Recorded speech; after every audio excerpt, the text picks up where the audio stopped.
झाकूनच झोपतात. का श्रीमंत डोळे वासून झोपा त्या असं थोडंच आहे का? जाऊ दे ना, कपड्यात बदला, घरात बदला, सगळ्यात बदला. आज बदल गरजेचा आहे बुद्धीत. बुद्धी म्हणजे काय? 3 व्याख्या सांगतो. वाईटाकडून चांगल्याकडे वाहणारी विचार प्रवाह म्हणजे बुद्धी. तमगुणाकडून सत्वगुणाकडे वाहून नेते तो विचार प्रवाह म्हणजे बुद्धी. आणि दुःखाकडून सुखाकडे नेते म्हणजे ती बुद्धी. बुद्धीचे प्रामुख्याने 9 प्रकार पडतात. There are 9 types of knowledge. बुद्धीचे 9 प्रकार पडतात. 9च्या 9 नीट ऐका.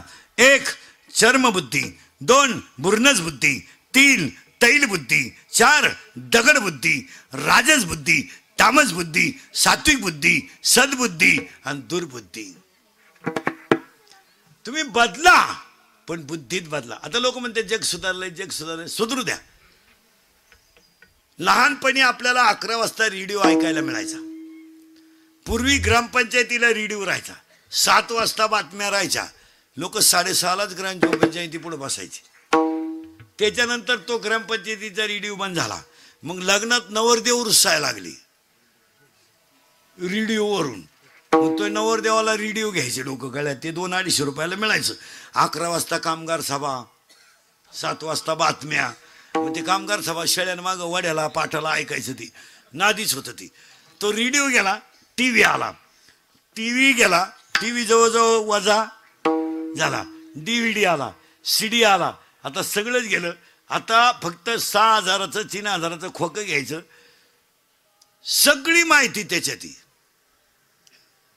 बातम्या मोबाईलमध्ये, सगळं मोबाईलमध्ये.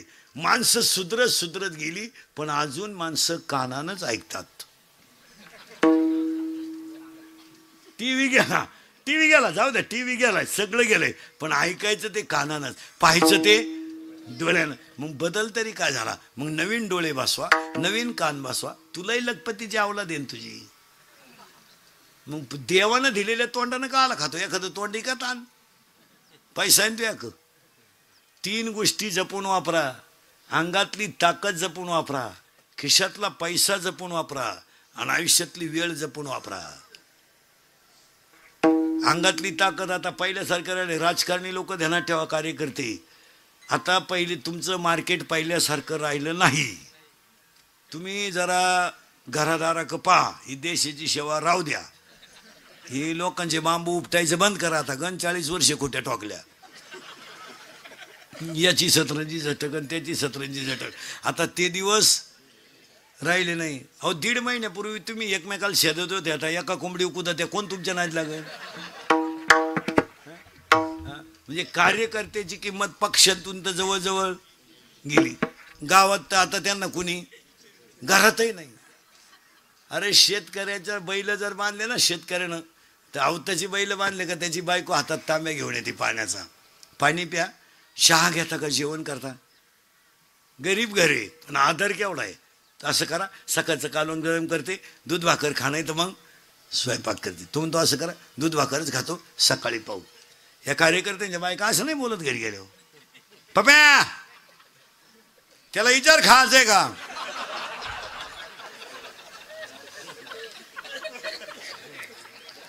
आणि बाहेरून झक मारून आला का बाय, आणि त्याच्या तोंडाचा वास घे, मुदुवीत केलाय का बाय, आणि त्याला म्हणा गच्चीत गपचीप झोप. गच्चीत झोप पण गपचीप झोप. आणि तोच सकाळी कपडे काढून देवळा पुढे म्हणतो गावात काही भरीव कामं केली पाहिजे.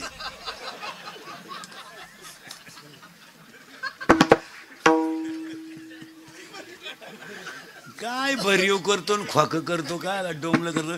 हे जरा कार्यकर्ते सगळं लफडे बंद करा आता आणि आमच्या टोळीत या आणि एवढी गळ्यात लटकवा, निदान सुखानं झोपाल. आता एवढी लटकवा आणि आमच्याकडे आल्यावर तुम्ही श्रीमंत होणार नाही, पण सुखी झाल्याशिवाय. अजून 2 लोक राजकारणात उतरणार नाही 5 वर्षानं. गरीब आणि विद्वान. गरीब माणूस नाही उतरणार. फुकणी इकली तरी सदस्य नाही वाजत. आता हे आरडत होतो आम्ही 2-4 महिने. ते जनतेतून थेट 2-4 महिने आरडल्या तर झाला फायदा. ते बरं झालं. त्याला अवघड झालं. तो गडी गावात जुमानेच कोणला ते एकटं झाल्यामुळं तेच खड्डे घ्यायचं. 15 वर्षापूर्वीचा काळ आता नाहीये. 15 वर्षापूर्वी तुम्हाला ग्रामपंचायत लोकवर्गणीत चालवावं लागायची. आज तुम्हाला मुबलक पैसा आहे. आता तसं राहिलं नाही. 14 वित्त आयोगामध्ये ग्रामपंचायतीला पैशाला तोटा. त्याच्यामधला 25% रक्कम तुम्हाला शैक्षणिक खर्चासाठी आहे गावातल्या. पाहायचंच नाही. फक्त 15 ऑगस्टला 26 जानेवारीला तेवढं झेंड्या पैसे जायचं, गोळ्या बिळ्याने यायचं नाही. माया पोरीला तकलीफ आली. आपली पोरगी लय लाडकी आहे ना, लग्न करायचंच नाही ना. सांभाळ ना तू. दुसऱ्याचे घर बुंगी ती तर मग तू घ ना, सांभाळ ना. एक तर त्या पोरीला तो पोऱ्यात तयार झाला. हे नशीब पहिले 3 मरेल होते त्याच्या देखत कॅनॉल मध्ये. उगाच कोणाचंही प्रारब्ध. अरे आत्ता तर जर जनक असतं रामाचं कान फोडून टाकलं असतं. नाला का तू वनवासाला चालला, 1.5 लाख देऊन मिटून घे मायापुरीला दुसरा राम. पण जनक एकच शब्द का बोलला नाही तर जाणकार माणसाचे ध्यानात येईन. जनकाला माहित होतं माझी पोरगी जरी राजयोगात जन्माला आली असली तरी प्रारब्ध मी बदलू शकत नाही, देवही बदलू शकत नाही. असू द्या मी गंध राजा जनक आहेत, पण मी माझ्या मुलीचं प्रारब्ध बदलू शकत नाही. यदा कदाचित माझी मुलगी जर 14 वर्ष वनवासाला गेली आणि ती जर इतिहासातच अमर होतच असेल तर वनवास करायला काय हरकत आहे? काय तुमच्या पोरीने नवऱ्याच्या घरी कष्ट केल्याने झालं? काय कष्ट झालं? अरे 15 वर्षापूर्वी मुलीचा बाप मुलीला 10 रुपये खर्चायला देत होता 2 महिन्याला. ते बी गपचीत द्यायचे, माणसात द्यायचे नाही. त्या बापाच्या घरात त्याला चहा मिळत नव्हता. बाप जर पुरीला भेटायला गेला तर हे श्रीमंत नवरदेवांचे बाप इतके नालायक होते. आता जिरली यांची. आता पार हा तुमचा हा जो पट्टा आहे ना, वावी सोमठाणं पंचळ बिंचळ, तुम्ही आता गार झाले. तुम्ही लय फुगीर होती. तुमच्या कडक टोप्या चांगल्या वळवळ करीत होत्या, आता जिरली तुमची. नाही तर तुम्हाला चांगले लोक पूर्वी कांद्याचे पैसे व्हायचे, कुटुंब मजेशीर होते, जमिनीत ताकद होती, उत्पन्न भरपूर, जमीन पाण्याच्या कडाला, पाण्याचा प्रॉब्लेम नाही ना.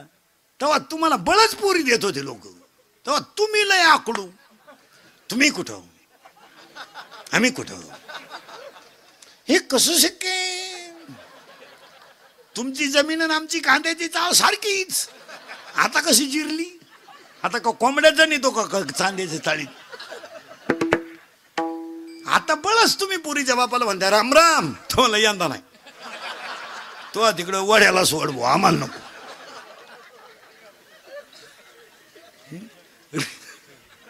रे आता हे 2-4 वर्षापासून जेवढे लग्न चालेत ना, टोटल लग्नाचा खर्च पुरीचा बाप करतोय. आता पोऱ्याचा बाप, पुरीचा बाप आता खिशाला हातच घालत नाही. त्यानं इंद्रिकडचं कीर्तन ऐकल्यामुळे ते हुशार झाले. ते आता डायरेक्ट म्हणते मी हा साहेब हो. पोराचा बाप म्हणा अख्खा आपलं. आता उलट पुरीचा बाप मस्त तुरा काढून कार्यालयात हिंडतोय. भरपूर जेवा लय दिसना नालायक सापडलाय हा ना. पुरीनो तुमच्या बापाच्या दारात आहे ना अशी रांग लागणार आहे 2-3 वर्षात. मुलगी द्या, मुलगी द्या, मुलगी द्या. फक्त तोवर तुम्ही घरात राहिल्या पाहिजे. नाही तर रांग लागायची अंगणात आणि तुम्ही सापडायच्या धबधब्याखाली. काय उपयोग येतात? रेंज गेली काही पोरांची, रेंज पाहुणे येईन, काहींचा तर डिस्प्लेच गेला, चित्रच दिसलं. सावध व्हा. चला थोडं पुढं. बाळ बाहेर आलं, आजीने मांडीवर घेतलं, त्याला मयूर हे नाव ठेवलं. इथं आपण होतो. आणि आल्यानंतर त्या बाळाला अशा काही गोष्टी दिल्या की त्याने बदल करायचा. शरीर तो चिटाकलाय कुणाला? मायेला. मूळ कोण येतो? ब्रह्म. जरा सावध. आणि एक वाक्य सांगा, परमार्थ अवघड नाही. आमच्या महाराज मंडळीने अवघड केला. अवघड वाक्य बोलायचे. लोक धोत्रावाले आणि फेटेवाले पाहायचे आणि इकडून अवघड वाक्य बोलायचे. ब्रह्म कुंडली घुसलं, तू ताण नको करू, कुंडलीलाही करू नको, तुलाही करू नको. वेद इतका सोपा आहे, वेद इतका सोपा आहे, वेद इतका सोपा आहे की तो आपण अवघड केलाय. नाही तर वेळ ज्ञानोबरायाने अख्खा वेद, ज्ञानोबरायाने अख्खा वेद 27 अभंगामध्ये लिहिला. 27 अख्खा वेद. देवाची द्वारी ते सर्व सुख गोडी एवढे ग्रंथ अभंग जर ज्याने पाठ केले त्याला वेद वाचायची गरज नाही. यावर तुमचं मत काय? भागवताचा सार हरिपाठ, गाथ्याचा सार हरिपाठ, ज्ञानेश्वरीचा सार. महाराजांनी डायरेक्ट सांगून टाकलं ना, तुम्हाला देव व्हायचंय का, काय राहिलं शिल्लक. उगाच भाकरी खात नाही, सफरचंद खातो, बायको करीत नाही, टिकटॉक पाहतो. हे नाही, ही तास आहे. ए करंट लागला, बाळ बाहेर आलं, त्याला नाव दिलं. हा आता शिक फिट बसले तुम्ही. आता मयूर हे नाव दिलं, दिल्यानंतर घोटाळा असा झालाय, याला 14 गोष्टी दिल्यात की त्या इतरांना कोणाला दिल्या नाहीत. इतरांना कोणाला दिल्या नाही, फक्त कोणाला त्या माणसाला आहेत. एक हात, हात हात माणसा. शाळेत नाही, शाळेत सोडून द्या, शाळेत किती शिकू द्या लोक. 1.5 किलोमीटरला मेडिकल कॉलेज आहे आपल्याकडं, 1 किलोमीटरला इंजिनिअरिंग कॉलेज आहे, वढ्या नाल्याला इंग्लिश मिडियम आहे. लोकांनी पोरं आणायची कुठून. जेव्हा लोकांना पोरं होत होते तेव्हा तुम्ही शाळा काढल्या नाही. आता लोकांनी कार्यक्रम बंद केला तर तुम्हाला उत आला. पोरं होतील कशी काय लोकांना महाराज. ज्यांना बायको आहे त्याला तुम्ही तिसरं होऊन देती नाही, आणि जी बायका करायच्या मूडमध्ये त्यांना तुम्ही बायका देती नाही. एक हात 14 आहे बरं का. हात, त्याला 3 शब्द. शरीर शुद्ध होईल स्नानानं, मन शुद्ध होईल नामानं, आणि चित्त शुद्ध होईल ध्यानानं, आणि धन शुद्ध होईल दानानं. मग आजच्या पुण्यस्मरणाला, 5व्या पुण्यस्मरणाला सगळ्यात महत्वाची गोष्ट अन्नदान. एवढंच आहे, बाकी काय नाही. किती हे तुम्ही आणि मी गंज कमावलंय मागच्या अवलादींसाठी, काय त्यांना घ्या नाही. आपलं आपल्याला विचारित आहे काय केलंय माझ्यासाठी आपलं. आता आपण केलं ते सांगायचं. बाप म्हणला मारली जखम आहे, आता काय करीन. तो लगेच म्हणतो काणी मारा सांगितली, म्हणजे उपयोग काय त्याचा. एक वाक्य सांगा महाराज, आपल्या प्रारब्धात जेवढं असेल तेवढं दानानं पुण्य मिळेल, तेवढंच पुण्य. बाकी या मागच्या अवलादींसाठी किती केलं तर पुण्य नाही. आणि आपल्या पोरांचा घोटाळा काय झाला तुमच्या माझ्या. या हरामींना आपण कमवायलाच काही ठुलं नाही. इयर खंदून ठुली, पाईपलाईन करून ठुली, घर बांधून ठुलं, ते माझटले. उतारलं त्यांना, ते मोटरसायकल उतारलं, कुत्र्याला होता ना ती, त्याचा बाप पिसळलेला होता. एवढं उताटून गेलं ना, यांना फुकाट मिळालं ना सगळं. हे जर उसखंडीला लावले असते, गावंड्याच्या हाताखाली लावले असते, सायपणी खांदायला लावले असते ना, यांनी वळवळच केली नसती. यांना वळवळ का सुचली. सगळं फुकट. घर आहे, यर आहे, मोटार आहे. बापानं बारे सुद्धा क्लिअर काढून ठेवले. व्हायला निघले कोणत्या तुकड्यात कोणचं पाणी जाईल. म्हातारा म्हणजे बिगर डोक्याचा इंजिनियर येतो. त्यानं बरोबर घर सुद्धा 2 पोरांना 2 बांधून ठेवले, झक मारून ठेवले. आपण वरून त्या अवलादीला 70ची पल्सर आहे फिरायला, 10चा मोबाईल, 2-2.5 हजाराचा त्याच्या पायात बूट. वरून बापानं 100 द्यायची पेट्रोलला, हिनं द्यायची 100. इथं लई खोलीची. हिनं उलट पोराला म्हणायचं अजून 100 राहू दे, त्याचं ऐकू नको, त्याचं ऐकू नको. तो पहिल्यापासून तसाच आहे. तो महिन्यानं ऐकतो. त्याला मी 9वी पासून पाहते. एकाच वर्गात होतो आम्ही. तो जसा आहे काही जमलं नाही त्याला.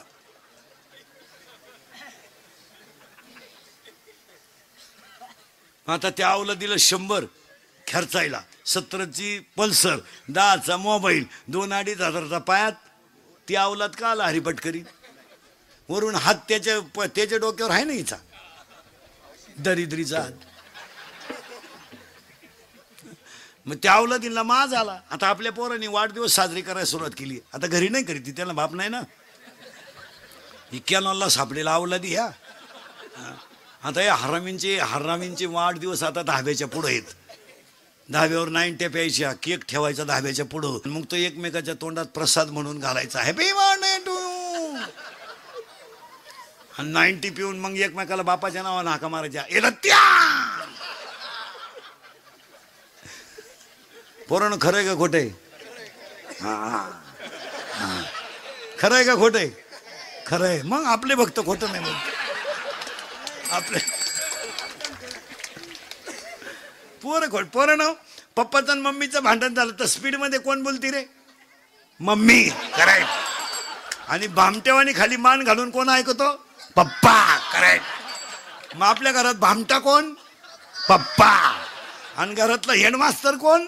मम्मी. आणि पप्पा सगळ्यात जास्त कोणला घाबरतो घरात? काढा बचत गट.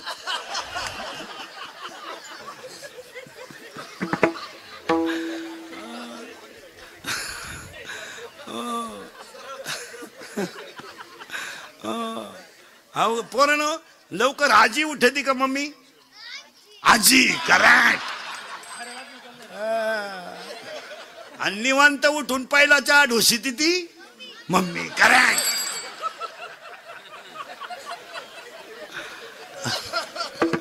आता मी बोललो असतं तो झोंबला असतं, तुमचेच असल्यामुळं काय म्हणता येईल.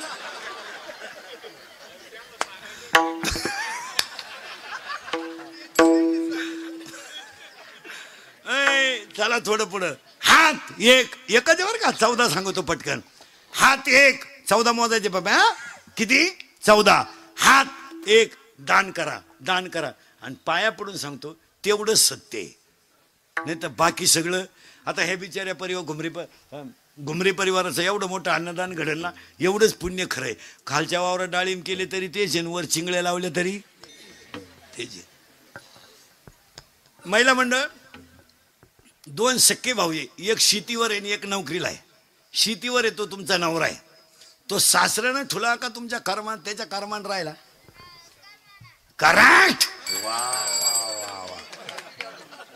कर्मला तरी ती सासऱ्याला काय म्हणते माहिती का? वाटोळं केलं माझ्या नवऱ्याचं. तू होती तवा? तू होती? तुला माहिती का तुझ्या नवऱ्याचा इतिहास काही? त्याच्या पायी 3 गुरुजीनं बदल्या करून घेतल्या, असा नमुना गडी होता. त्याला जर सकाळी 9वी पाटी दिली तर दुपारी 60 घेऊन तो उलट तो सण घातल्यामुळं बैल आकाळलाय तो. आणि काय झालं, हे सरकार कायदा हे सगळं बायांच्या बाजूने गेलं ना. नको त्याला मार्केट आलो, बाया जमूनच देईन असं काय. आपण घरात काही बोललं ती म्हणते दावा लावीन. अरे काय दावा लावीन तू? काय आम्ही म्हणजे बावळाटच ठरलोय. आणि आमच्यावर अन्याय झाला. काय अन्याय तुमच्या? आज वाघासारखे गडी पण बिबटे करून टाकले तुम्ही. आहे का काय?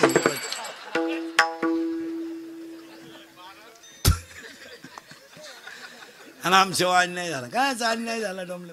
बायकोला बोलायचे दिवसच नाही राहिले मला.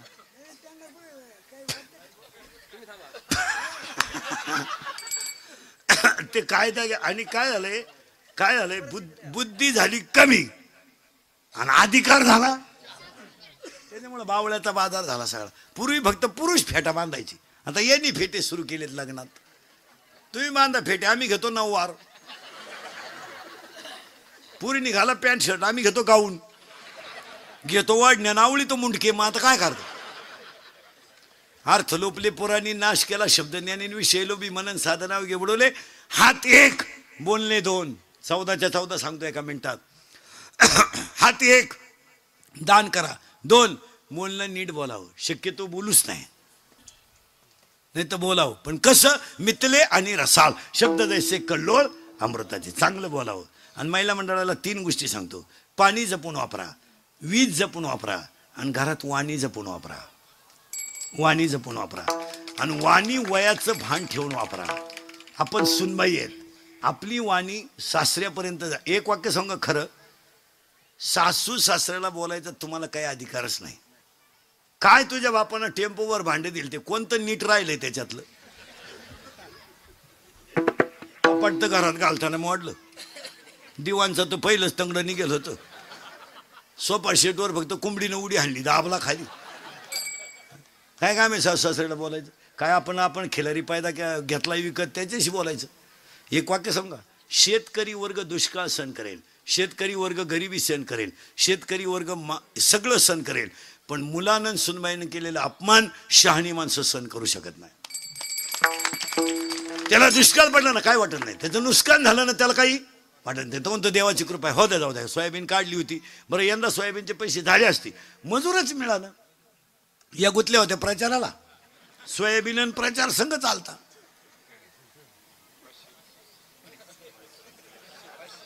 माहीतच नाही तिला कोणत्या पक्षाची सभा आहे, बसली गाडीत आणि गेली. एका बाईनं 3-3 सभा काढल्या.